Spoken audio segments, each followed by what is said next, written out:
The morning light from Kepler Station's artificial sun streamed through the tall windows of Classroom 7B. Students from across the galaxy sat in their specially designed chairs, each built to fit their unique body shapes.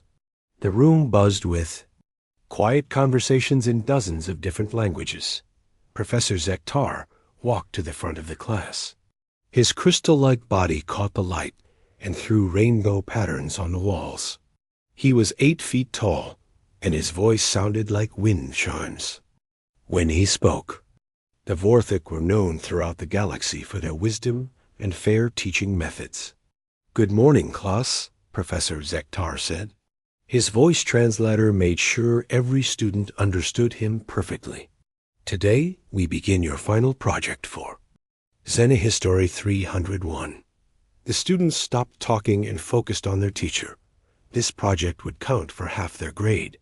Everyone wanted to do well at the Galactic Military Academy. Getting accepted here was hard enough. Failing a class meant going home in shame. "You will work in groups of 5, the professor continued. "Each group will study the combat history of one species. You must present your findings in 4 weeks. A 6-armed insect creature named Crix raised 2 of his hands. His species, the Zephyrians, looked like giant praying mantises, but with more arms and bigger brains. "Professor, how far back in history should we go?" "From the beginning of organized warfare until the species joined the Galactic Council," Zektar replied. "This will help you understand how different species developed their fighting methods." Near the back of the room, 2 humans sat together. Jake Martinez was 22 years old with dark hair and brown eyes. He wore the simple gray uniform of an exchange student. Next to him sat Lisa Chun, a young woman with black hair pulled back in a neat ponytail. Both humans looked much smaller than most of their classmates. Lisa leaned over to Jake. "This should be interesting," she whispered. Jake nodded. He had always loved military history. Growing up on Earth, he had read every book he could find about ancient battles and famous generals. When the exchange program opened, he jumped at the chance to study at the galaxy's best military school. Professor Zektar touched a button on his desk. The wall behind him lit up with a large display showing the names of different species. "I will now assign groups and homeworlds randomly." The display began spinning through names. Students watched nervously as groups formed. Some species were known for having boring military histories. Others were famous for their brilliant tactics and exciting battles. "Group 7, the professor announced as the display stopped. Crix of Zephyr Prime, Galanara of Ethereal, Gorth of the Stone Kingdoms, Jake Martinez of Earth, and Lisa Chun of Earth." Jake felt excited. He knew about the other species in his group. The Zephyrians were logical and organized. The Ethereals could read minds and were very smart. The Stone people were incredibly strong and tough. It seemed like a good team. "Your assigned species is ... Professor Zektar paused as the display spun again. "Earth." Jake heard Crix make a clicking sound with his mandibles. It was the Zephyrian version of a sigh. Velinara, who looked like a tall, thin human with pale blue skin and large silver eyes, touched her forehead with her long fingers. Gorth, who was basically a walking pile of rocks in the shape of a person, made a grinding sound deep in his chest. Lisa raised her hand. "Professor, since Jake and I are both from Earth, maybe we should get a different assignment?" "The assignments are final," Zektar said firmly.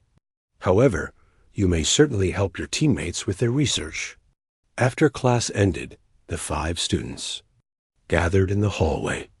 The other aliens looked disappointed, and Jake could guess why. Earth was the newest member of the Galactic Council. Humans had only discovered faster-than-light travel 50 years ago. Most galactic species thought of Earth as a backward little planet with simple, primitive people. "Well," Crix said, his translator making his clicking speech sound like careful English. I suppose we should make the best of this situation. How hard can it be? Velinara asked. Her voice was soft and musical. Earth species are known to be relatively peaceful. Their combat history should be quite simple to document. Gorth's voice sounded like rocks grinding together, even through the translator. My cousin studied the Rigel Confederacy last year. They had 12,000 years of space warfare to research. We got lucky with a young species. Jake opened his mouth to say something, but Lisa grabbed his arm and shook her head slightly. She had learned in her diplomatic training that sometimes it was better to let people figure things out for themselves. We could meet tomorrow in the library, Crick suggested. The research should not take long. Perhaps a few days to gather basic information about tribal conflicts and simple territorial disputes. That sounds reasonable, Velinara agreed. I can handle the psychological aspects of primitive combat. My telepathic abilities help me understand the mental states of warriors, even from historical records. I will study defensive structures, Gorth said, though I expect to find only basic earthworks and simple barriers. Crix nodded. I shall examine tactics and formations. Whatever basic group fighting methods they developed should be easy enough to understand. What about us? Lisa asked, pointing to herself and Jake. Oh, you are welcome to help if you wish, Velinara said with a kind smile. But I think we can handle the research ourselves. No offense, but studying your own species might make you biased. We can give you a more objective view. Besides, Crix added, this is our project grade. We need to do the work ourselves to learn properly. Jake felt frustrated, but tried not to show it. If you change your minds, we're happy to help. I've actually studied quite a bit of military history. That is very nice, Gorth said in his rocky voice. But how much military history can a species have in just a few thousand years? My people have been fighting for 50,000 years. The Zephyrians have records going back even further, Crix said proudly. We developed space combat tactics before your species learned to make fire. Lisa pulled Jake away before he could argue. We'll see you tomorrow then, she said politely as they walked down the hallway. Jake shook his head. They have no idea what they're getting into. Should we warn them? Lisa asked. Jake thought about it for a moment. I tried. They don't want to listen. Maybe they need to discover it for themselves. It might be fun to watch, Lisa said with a small smile. That evening, the 3 alien students met in Crix's room to plan their research strategy. The Zephyrian had charts and timelines spread across his desk. I estimate we can complete this project in 3 days, Crix said, pointing to his schedule with one of his arms. Day 1, we gather basic historical data. Day 2, we organize our findings. Day 3, we prepare our presentation. Agreed, Velinara said. How complex can the warfare of a pre-spaceflight species really be? Gorth picked up a small data pad. With his massive stone fingers, being careful not to crush it. I looked up some basic information about Earth. They appear to have had mostly local conflicts between small groups. Nothing like the great galactic wars we've studied. Perfect, Crix said, rubbing his hands together in satisfaction. An easy assignment. We can focus more time on our other classes. None of them noticed Jake and Lisa walking past the open door. The 2 humans exchanged a look and kept walking. Should we really let them do this the hard way? Lisa asked quietly. Jake grinned. They'll figure it out soon enough. Besides, it might do them some good to learn that they don't know everything about primitive species. The next morning would bring the first surprise for the confident alien students. They had no idea that their simple research project was about to become the most shocking education of their lives. The next morning, Crix arrived at the library early. He had slept well, confident that today would be easy. The research terminal hummed quietly as he logged in with his student access code. The galactic database contained information about every known species in the galaxy. Surely Earth's section would be small and simple. He typed Earth, military history, ancient period, and waited for the results. The screen filled with text. Crix blinked his compound eyes in surprise. There was more information than he had expected. He scrolled down and kept scrolling. The list seemed to go on forever. That cannot be right, he muttered to himself. Velenara arrived a few minutes later. Her pale blue skin seemed to glow slightly in the library's soft lighting. She sat down at the terminal next to Crix and noticed his confused expression. "Problems already?" she asked with a gentle smile. "The database appears to have an error," Crix said, pointing at his screen with two of his arms. "It shows thousands of entries for early Earth warfare. That seems excessive for a primitive species." Velenara logged into her own terminal and searched for psychological aspects of Earth combat.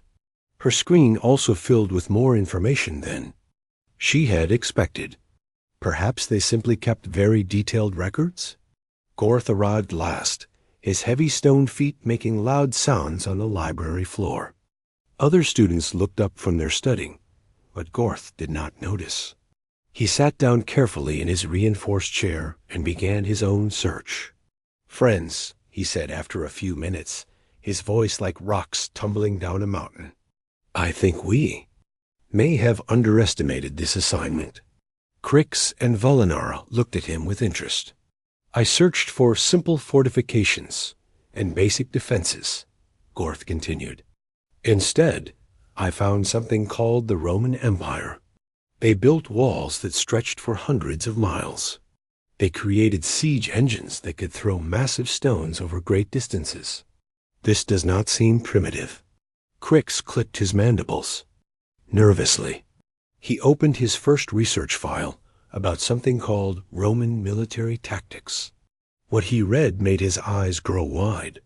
The Romans did not fight in simple groups like he had expected. They organized their armies into precise units, called legions. Each legion had over 5,000 soldiers. These soldiers trained for years to fight together as one group. They had engineers who built bridges and roads.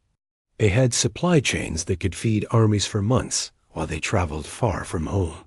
"This is impossible," Crix said quietly. Velenara was reading about something called Spartans. These were warriors from a place called Greece. What she found disturbed her greatly. Spartan children were taken from their families at age 7 and trained only for war. They learned to endure pain, hunger, and cold. They were taught that dying in battle was the greatest honor. Her telepathic species had never experienced anything like this. When her people had conflicts, they solved them by sharing thoughts and finding agreement. The idea of training children specifically to hurt and kill other beings seemed horrible to her. "Velenara, are you well?" Gorth asked. He noticed that her silver eyes looked troubled. "I am reading about warrior cultures," she said slowly. "These humans created entire societies based on fighting. They made it their main purpose in life." Gorth looked back at his own research. He was studying something called castle design.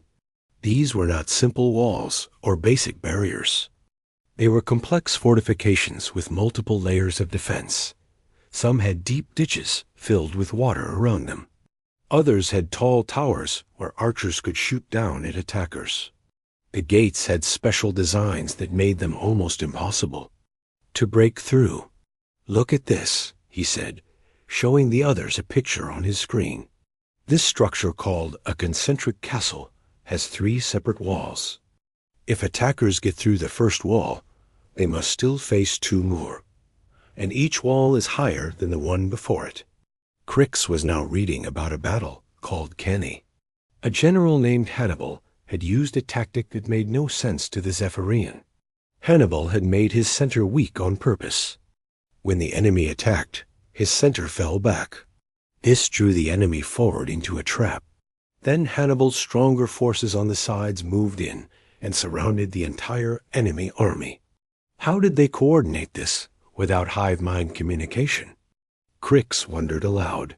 His own species could perform complex maneuvers because they all shared thoughts. But humans were individual minds. How could thousands of separate people move together with such precision? The three alien students worked in silence for the next hour. Each new thing they discovered was more surprising than the last. They read about Greek phalanxes, where soldiers stood shoulder to shoulder with long spears. They learned about cavalry charges, where warriors on horseback attacked with great speed and force. They studied siege warfare, where armies would surround cities. For months or even years, Velinara found information about psychological warfare. Some human armies would make loud noises to frighten their enemies. Others would display the heads of defeated foes to strike fear into new opponents. The humans had learned to use fear as a weapon, just like swords or spears. This is much more complex than we expected, Gorth admitted finally. Complex is not the right word, Crix said, his translator making his clicks sound worried. This is sophisticated. These tactics require planning, training, and intelligence that rivals our own. Military traditions. Velinara was reading about something called The Art of War, written by a human named Sun Tzu over 2,000 years ago. The strategies and ideas in this book were still being studied by military leaders across the galaxy today. She had not known it came from Earth. Listen to this, she said, reading from her screen. Sun Tzu wrote, "Know yourself and know your enemy, and you will never be defeated in 100 battles." This shows deep understanding of military psychology. Across the library, Jake and Lisa sat at their own table, supposedly working on assignments for other classes. But they could not help watching the three aliens discover what human warfare was really like. Should we go help them? Lisa whispered. Jake shook his head. They said they didn't need our help. Let them learn. They looked confused. They should be confused. They thought we were primitives who hit each other with sticks. Back at the research terminals, Crix was discovering that his 3-day plan would not work. He had been reading for 3 hours and had barely scratched the surface of ancient Earth warfare. There were hundreds of different civilizations to study. Each one had developed its own fighting methods and strategies. We need to organize this better, he said. There is too much information to process randomly. Agreed, Velinara said. Perhaps we should divide the work by time periods? That might help, Gorth said. But we also need to understand something important. We were wrong about these humans. The other two looked at him. We assumed they were primitive because they joined the Galactic Council recently, Gorth continued. But their combat evolution shows intelligence and creativity that matches any species in the galaxy. They simply developed differently than we did. Crix made a series of rapid clicks that his translator could not keep up with. Finally, he calmed down enough to speak clearly. I have been reading about their siege weapons, he said. They built machines called trebuchets that could throw stones weighing several hundred pounds over great distances. They created catapults that could launch multiple projectiles at once. They dug tunnels under enemy walls and collapsed them with controlled explosions. And this was before they discovered gunpowder, Velinara added quietly. Before they discovered. What? Gorth asked. Velinara's face had gone even paler than usual. I found references to something called gunpowder. It appears to be an explosive chemical mixture. But that comes later in their history. The three aliens sat in stunned silence. They had expected to spend one day gathering simple information about tribal conflicts. Instead, they had spent the entire morning learning about military innovations that impressed even their advanced minds. We need more time, Crix said finally. Much more time, Velinara agreed.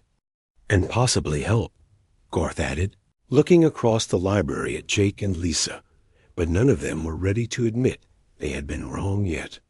They decided to continue their research and see what else they could discover about Earth's supposedly primitive warfare. They had no idea that they had only begun to scratch the surface. The second day of research began with the 3 alien students feeling less confident than before. They had spent the previous evening trying to organize what they had learned about ancient Earth warfare. The task proved harder than expected. QRIX arrived at the library with detailed notes written in his species' complex script. Velinara brought a portable memory device to store the psychological profiles she was building. Garth carried a thick folder of printed images showing castle designs and siege weapons. Today, we move forward in Earth's timeline, Crix announced. We should reach more recent periods where their warfare becomes simpler again. Surely they could not maintain such complexity as their technology improved. Velinara agreed. They were wrong. Garth was the first to discover their mistake. He searched for 19th century Earth fortifications, expecting to find that humans had simplified their defensive strategies. Instead, he found something called the American Civil War. Friends, he said slowly, I think we have a problem. The others looked up from their research terminals. What kind of problem? Crix asked. I am reading about a conflict that involved over 3 million soldiers, Garth said. His rocky voice sounded uncertain. The numbers must be incorrect. Velinara quickly searched for the same war. Her screen filled with battle reports, casualty lists, and strategic analyses. The database shows consistent numbers. The Battle of Gettysburg alone involved 160,000 human soldiers fighting in one location. Crix felt his compound eyes growing wide. His own species had never put more than 50,000 warriors in a single battle. The logistics alone would be impossible to manage. How did they supply so many soldiers? He asked, more to himself than to his friends. The answer came as he dug deeper into the research. The humans had built railroad systems specifically to move troops and supplies. They had created entire industries to produce weapons, ammunition, food, and clothing for their armies. Civilian populations worked in factories to support the war effort. This is total war, Crix said quietly. What does that mean? Velinara asked. It means the entire society participates in the conflict. Not just professional soldiers, but everyone. Crix paused to process what he was reading. They turned their whole civilization into a war machine. This concept troubled Velinara greatly. Her telepathic species had always kept warfare separate from daily life. Conflicts were handled by trained specialists while everyone else continued their normal activities. The idea of involving entire populations in violence seemed wrong to her. But the humans had done more than just involve their populations. They had revolutionized how wars were fought. Garth discovered that they had used hot air balloons for reconnaissance. They had built ironclad warships that could resist cannon fire. They had developed telegraph systems for rapid communication across long distances. Look at this, Velinara said, sharing her screen with the others. They performed medical operations on battlefields to save wounded soldiers. They created organized systems to care for hundreds of thousands of injured people. Even in their warfare, the humans showed remarkable organization and care for life. This confused the aliens even more. How could a species be so violent and yet so concerned with healing? Garth was studying photographs from the Civil War battlefields. The images showed destruction on a scale he had never imagined. Entire forests had been cut down by cannon fire. Cities had been burned to the ground. The landscape itself had been changed by the fighting. Their weapons became incredibly powerful, he said, but they also became incredibly destructive. The 3 students worked through the morning, moving deeper into human military history. They discovered World War I, and everything changed again.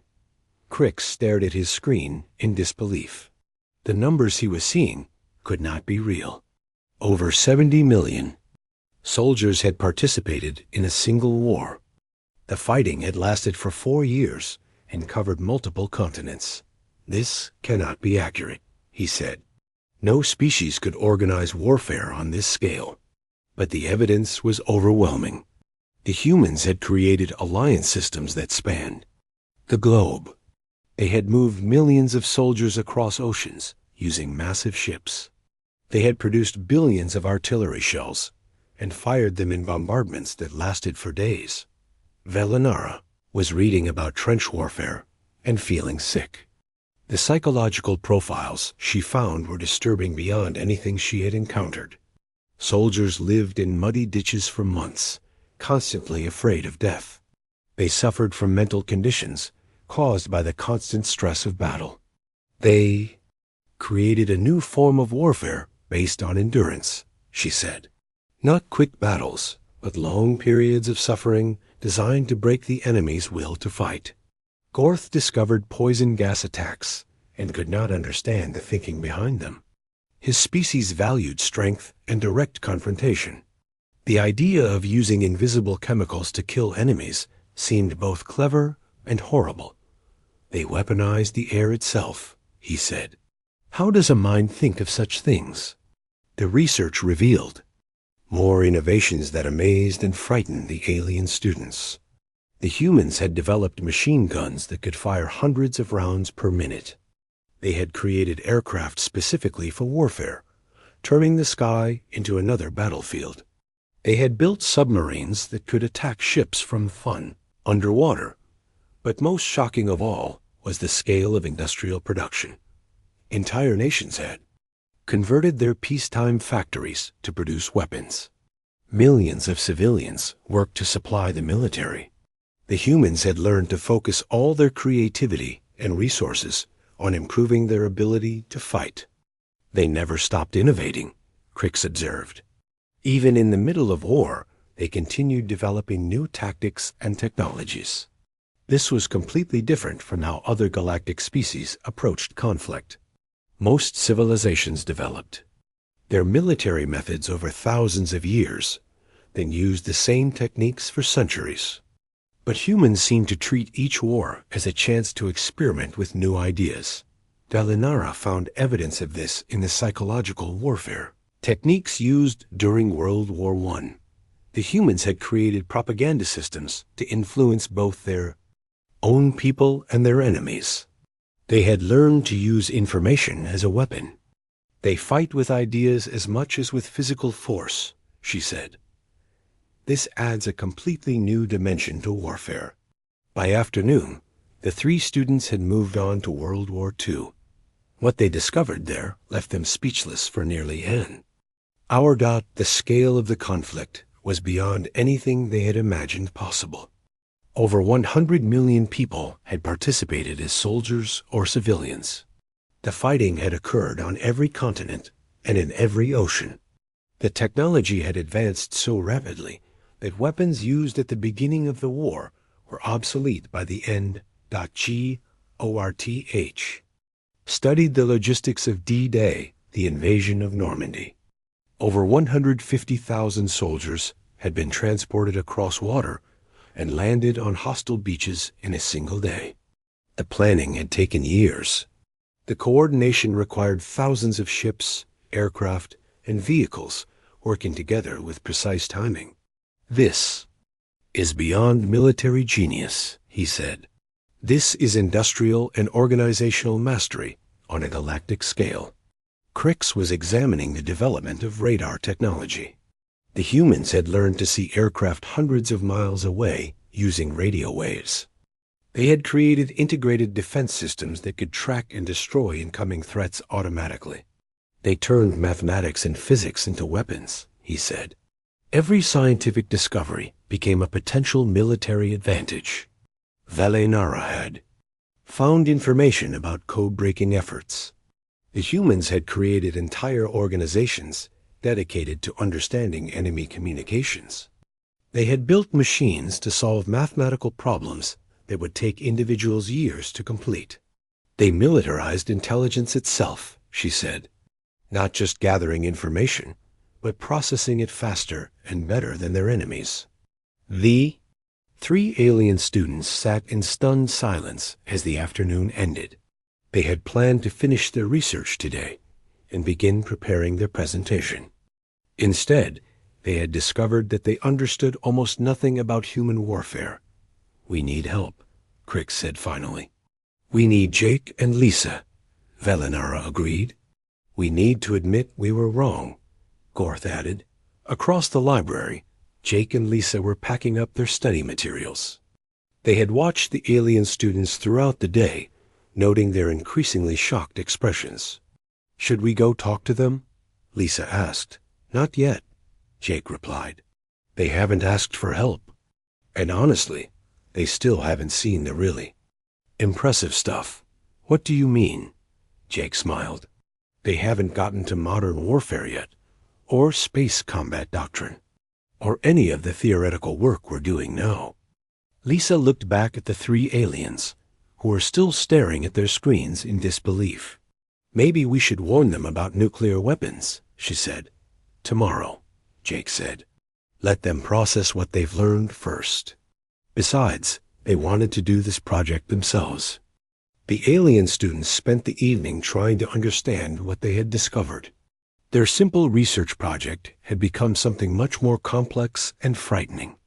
They were beginning to realize that humans might be the most militarily advanced species in the galaxy, despite being the newest members of the Galactic Council, but they still had no idea how much more they had yet to learn. The third day began differently. Crix, Velinara, and Gorth arrived at the library earlier than usual. They had spent the previous evening discussing what they had learned, and all 3 had reached the same conclusion. They needed help. Jake and Lisa were already at their usual table when the 3 aliens approached. The humans looked up from their study materials with neutral expressions. "We may have been hasty in declining your assistance," Crick said formally. His translator made his clicks sound embarrassed. Jake closed his notebook and looked at the 3 alien students. "Having some trouble with the research? The scope of human warfare is larger than we anticipated," Velinara admitted. Her silver eyes seemed troubled.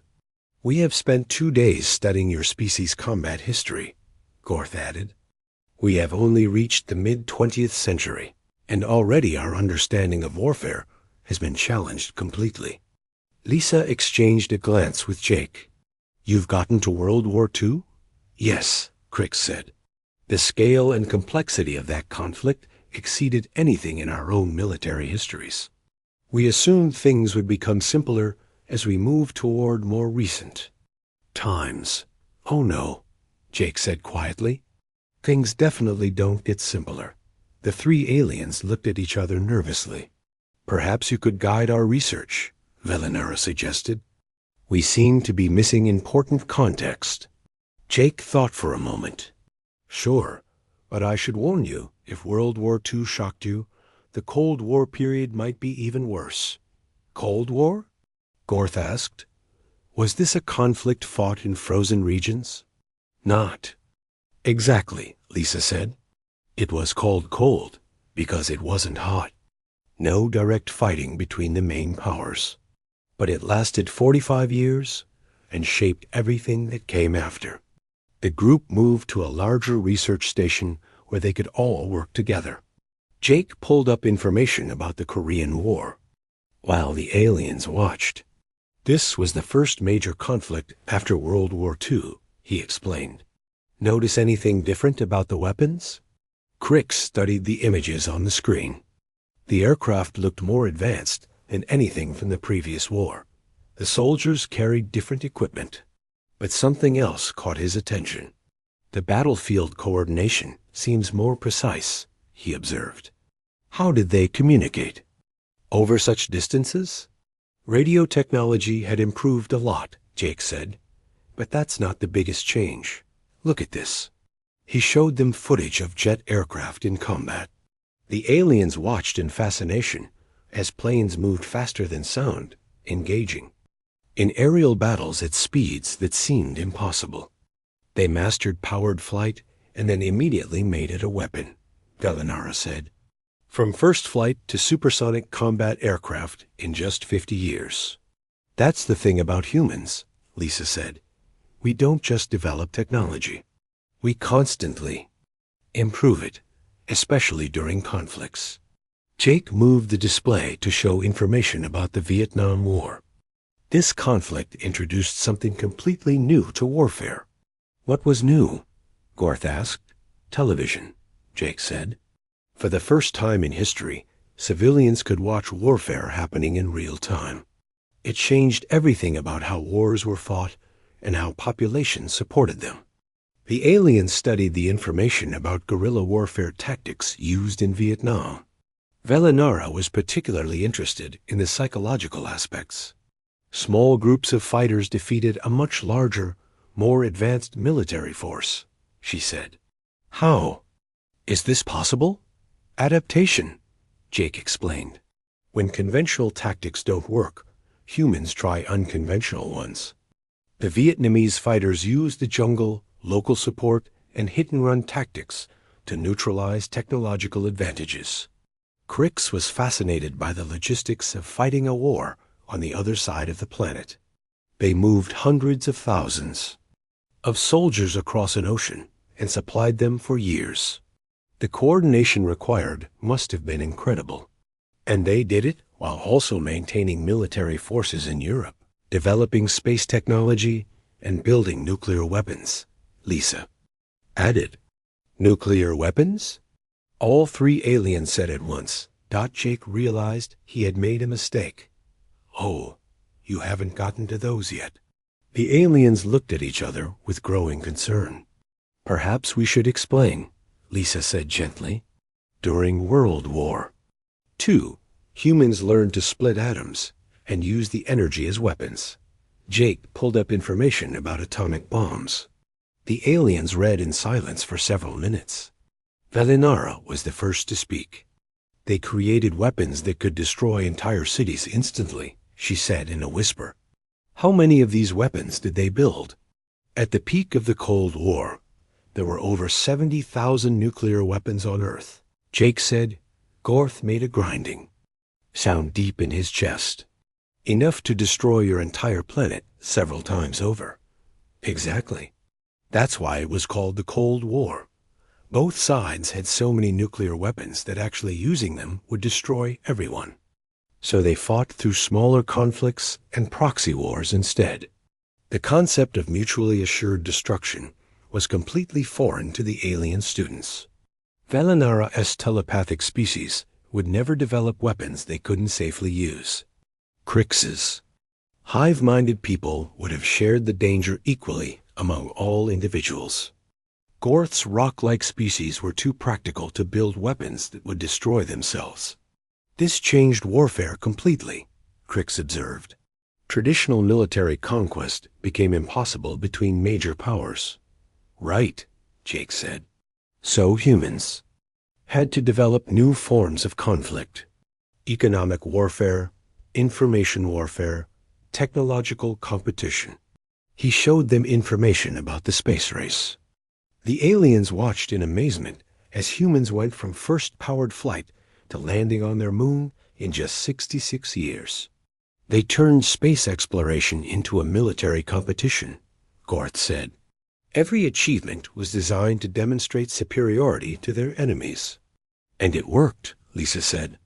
The side with the better space technology eventually won the Cold War without firing a shot. Jake moved the timeline forward to show more recent conflicts. The Gulf War of 1991 introduced the aliens to precision warfare and real-time battlefield. Coordination. Watch this, he said, showing footage of smart bombs hitting exact targets from great distances. They could destroy single buildings without damaging anything nearby. Crix studied the tactical displays, showing how coalition forces coordinated air, land, and sea attacks with perfect timing. This level of precision requires computer assistance, he realized. Exactly. By this time, humans were using artificial intelligence to help plan and execute military operations. Velinara was reading about psychological operations during the Gulf War. They used television and radio broadcasts to influence enemy soldiers. Information warfare had become as important as physical combat. The aliens learned about stealth technology that made aircraft invisible to radar. They discovered satellite systems that could watch any location on Earth in real time. They studied GPS navigation that allowed soldiers to know their exact position anywhere on the planet. They militarized space itself, Gorth said, not just for launching weapons, but for communication, navigation, and intelligence gathering. Jake showed them information about special forces operations. Small teams of highly trained soldiers could accomplish missions that previously would have required entire armies. These individuals undergo years of physical and mental training, Velinara read. The selection process eliminates 90% of candidates. Only the most exceptional humans qualify. And even then, they continue training throughout their entire careers, Lisa added, constantly learning new skills and adapting to new threats. The aliens studied footage of night vision operations, underwater combat, and high-altitude insertions. Human special forces could fight effectively in any environment, using technology that seemed almost magical. They have created artificial senses, Crix observed. Night vision, thermal imaging, enhanced hearing. They expanded their natural abilities through technology. Look at this, Gorth said, reading about military engineering. They can build bridges, airfields, and fortifications anywhere in the world within hours. Their logistics capabilities are beyond anything we studied in ancient warfare. Jake pulled up information about asymmetric warfare in Afghanistan and Iraq. This is where human adaptability really shows. When faced with new types of enemies, they completely changed their tactics again. The aliens read about improvised explosive devices, urban warfare, and counterinsurgency operations. They learned how human forces adapted to fight enemies who hid among civilian populations and used unconventional weapons. They never stopped learning, Velinara said. Every conflict teaches them new lessons that they apply to the next one. That's what makes human warfare unique in the galaxy, Lisa said. Most species develop military traditions and stick with them for centuries. Humans treat every war as a learning experience. By the end of the day, the 3 alien students were exhausted. They had learned more about warfare in 8 hours than they had expected to learn in their entire project. We need to completely restart our presentation, Crix said. We need to change our understanding of what warfare can be, Velinara added. We need to warn the galaxy, Gorth said quietly. Jake and Lisa looked at him with surprise. Warn them about what? Jake asked. That the newest member of the Galactic Council may also be the most militarily advanced, Gorth replied. Your species has never stopped evolving your combat capabilities.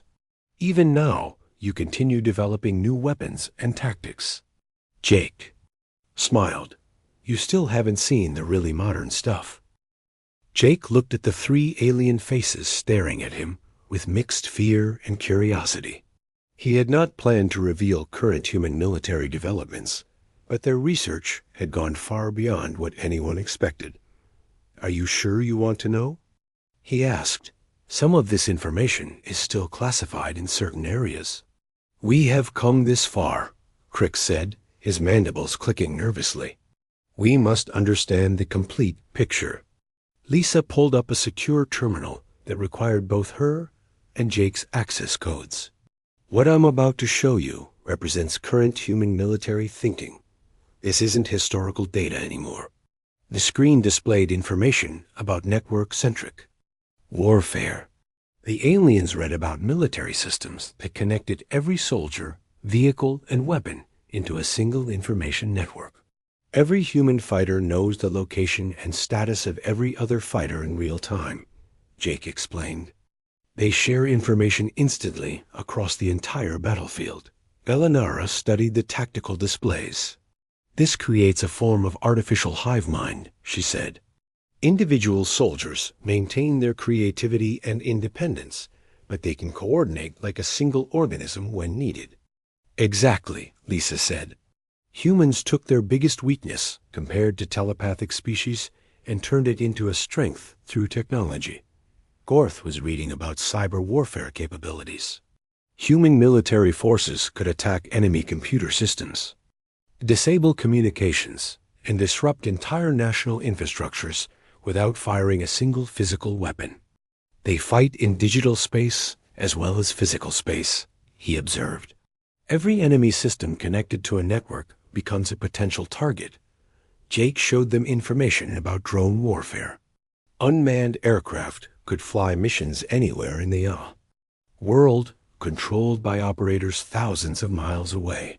Some drones could make targeting decisions without human input.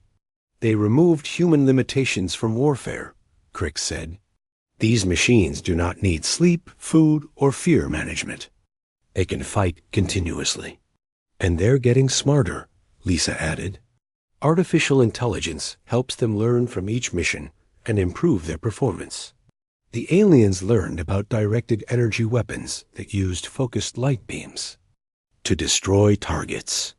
They discovered railguns that fired projectiles using magnetic force instead of chemical explosives. They read about weapons that could disable electronics without harming people. These sound like science fiction, Velinara said. They were science fiction 20 years ago, Jake replied. Now they're being deployed on ships and aircraft. Lisa pulled up information about space-based defense systems. Satellites could track missile launches anywhere on Earth and coordinate defensive responses within seconds. They militarized orbital space completely, Gorth said. Any attack from the surface can be detected and countered from above. But that's not the most impressive part, Jake said. Look at this. He showed them human war gaming systems. Military leaders could run thousands of simulated battles to test new strategies and train officers. The simulations included accurate models of enemy forces, terrain, weather, and even political factors. They practice warfare against enemies that do not exist yet, Crix realized. They prepare for conflicts that may never happen. Every major power has detailed plans for fighting every other major power, Lisa explained, and plans for fighting combinations of enemies. And backup plans when the first plans fail. The aliens discovered that human military academies taught officers to think decades ahead. Students learned to anticipate how warfare might evolve and how to adapt their forces accordingly. This is strategic thinking on a galactic scale, Velinara said. They plan not just for current threats, but for threats that might develop in the future. Jake pulled up information about military research programs. Humans were developing exoskeletons that enhanced soldier strength and endurance. They were creating invisibility systems using adaptive camouflage. They were building aircraft that could change shape during flight. Every scientific breakthrough becomes a potential military application, Gorth observed. They never stop weaponizing new discoveries. Look at this, Lisa said, showing them information about biological warfare defenses. They don't just create weapons. They also develop countermeasures for every weapon they think an enemy might use. The aliens read about systems that could detect and neutralize chemical attacks, biological weapons, and nuclear threats. Human military forces prepared for every possible form of attack, including some that had never been used in actual warfare. They prepared to fight wars using weapons that do not exist yet. Crick said in amazement. Jake showed them the most impressive development of all, integrated military doctrine that combined all forms of warfare into a single strategy.